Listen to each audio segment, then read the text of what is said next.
Here we have a beautiful roast beef all suited for sandwiches. I'm going to show you how I cooked this up. It's a really simple cook that imparts a very unique flavor to your beef, one that I think you're going to like.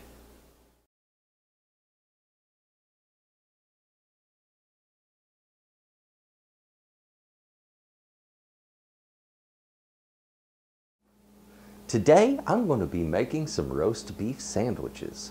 Now let me tell you a little quick story here. When I was a kid, my father took me for the first time, I think I was about 5 or maybe 6 years of age. He took me for the first time to Arby's, and that was when I had my first Arby's roast beef sandwich. On that day, I fell in love with it. I liked it so much that I insisted he get me a second one, which he did. He said, "You better eat it all, young man." I did. I wolfed down every bit of it. It was delicious. I have been hooked on those sandwiches ever since. I love Arby's roast beef sandwiches. So you'll know. The recipe I'm doing today isn't an exact duplicate of Arby's roast beef, because that's a whole lot of certain specific cuts that go into a huge gelatinous mass in a bag that then gets roasted, and it's a whole different thing. And so I'm not going to get into how to do that particular item, because that's something a lot of people just don't have the time or equipment to produce. It requires a vacuum sealing machine and all of this. So what I'm going to do today is work on something a little different. We're going to approach it in a similar way to the way they cook it, being that it's wrapped tightly where the juices remain sealed. And I'm going to use some items that'll bring out flavor in the roast, similar to the way it works in their roasts. And I'm going to enhance it just a little bit. So folks, this is going to be a beautiful roast beef sandwich that's similar in some ways to Arby's, and it's going to be delicious. This isn't too difficult to make.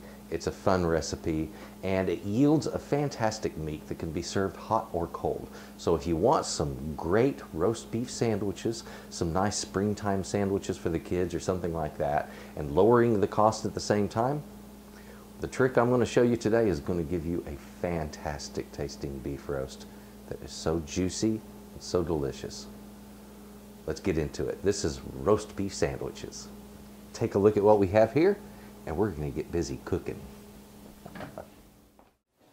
Now folks, today we need a big old honking chunk of beef. You know, if you're going to roast, and that's what I've got here. I've got a large piece of meat. This is a bottom round, and it's going to make a beautiful roast for this. You can use a lot of cuts for this, just as long as it's a nice large size piece like this, and you don't want anything with bones or sharp edges, because we don't want to puncture the wrap we're about to put around this. Alright, now if you can find meat with a lot of fat on it, that's a good thing. Fat running inside of it, that's a good thing. That's stuff you're looking for, alright? So it makes for a better roast for this. Also, we're going to need some salt.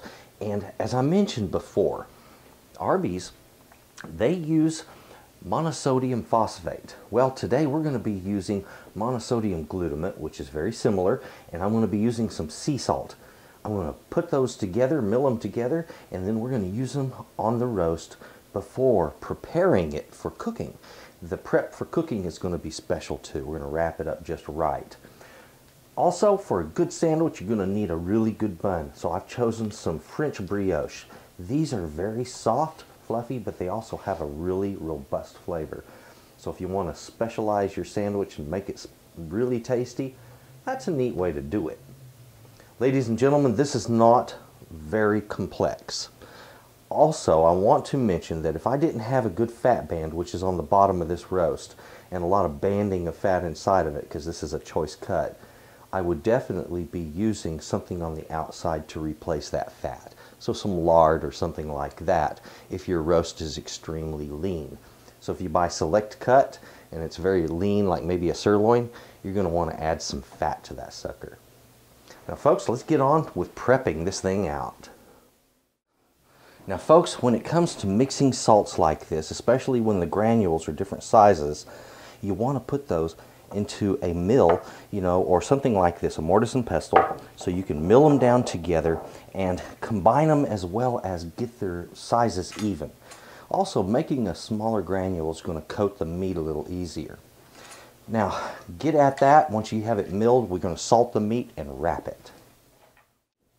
I have my salt milled together. The granules all meshed together really nice now, and it's ready to go on the meat.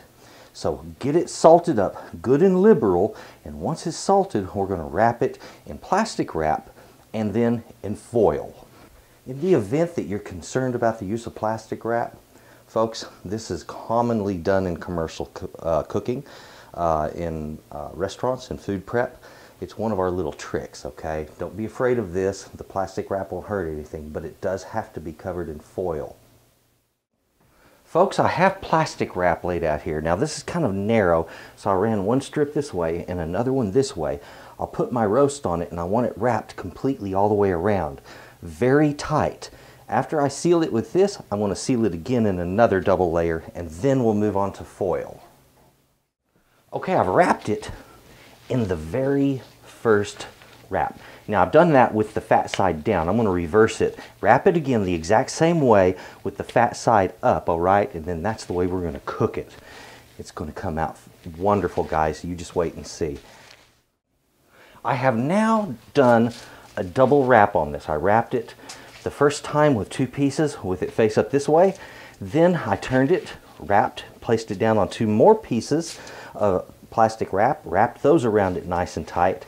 And now I'm going to wrap it in the foil. After that, we'll put it in a pot and get busy cooking it up at 350 degrees. Double wrap, and then foil, and then in a pot. It's just like that, guys. Now, folks, everything has been done. It's been wrapped twice in the plastic, wrapped twice in the foil. I now have it sitting with the fat side up, so those fats do what Mother Nature intended. They will just simply render down through the meat. Gravity will help pull that down, and it's just going to make everything that much better. So we have that going on. I'm going to put it in a pot just in case this wrap leaks. It's not likely, but I've seen it happen. And I'm going to put a little water in there. The water isn't so necessary, but if this does leak, it's going to burn on the bottom of the pan and it's going to create a foul odor. So I put the water in there just to prevent that from happening. Time for that roast to hit the oven. Oh yeah. Oh, just a matter of patience. Now, so you will know what I used today, what I was working with. I started with a 4-pound roast, which is going to give me a lot of sandwiches, all right?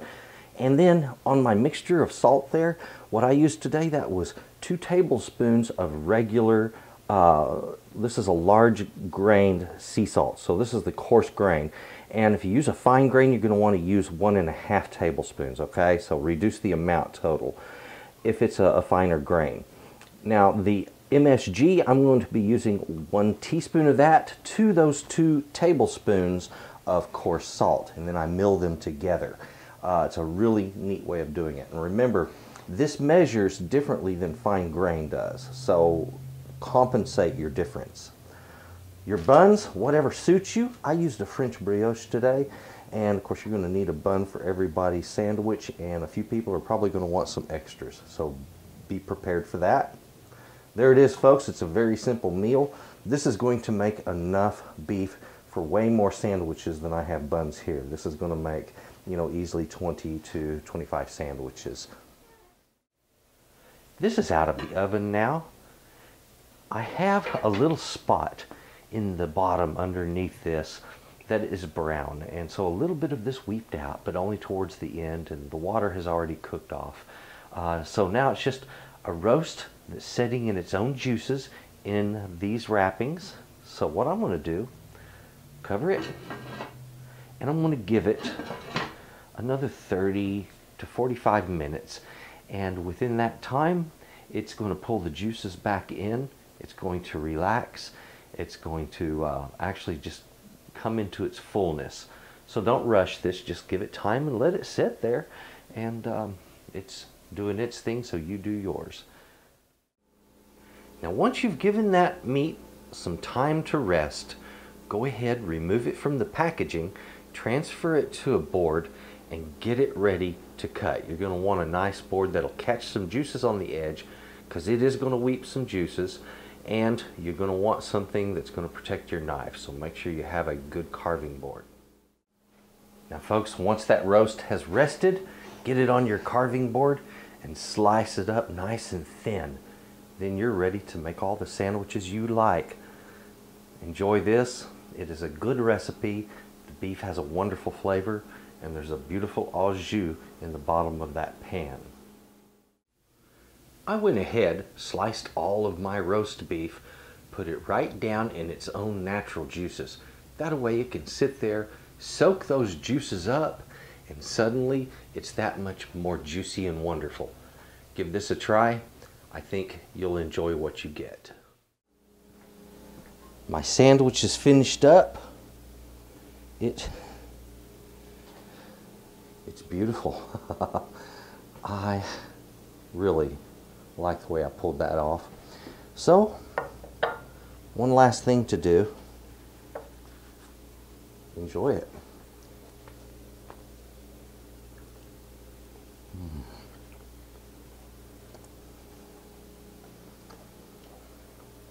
Is it like Arby's? No.